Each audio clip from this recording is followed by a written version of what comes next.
ang susuway sa suhol. May masamang balita. Ayaw tanggapin ng kapitan sa barangay Obispo yung 5,000. Tapos nagsunuran ng ibang mga tao. Tayo mo na yung apoy habang maliit pa. Nandito si Brando. Si Cap ang punteriya. Cap, magandang umaga.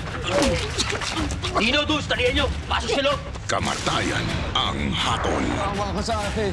Ang dami mo daw nasasabi. Kaya ngayon papatahimikin kita. Kayo na bahala sa mga tauhan. Ako na bahala kay Brando.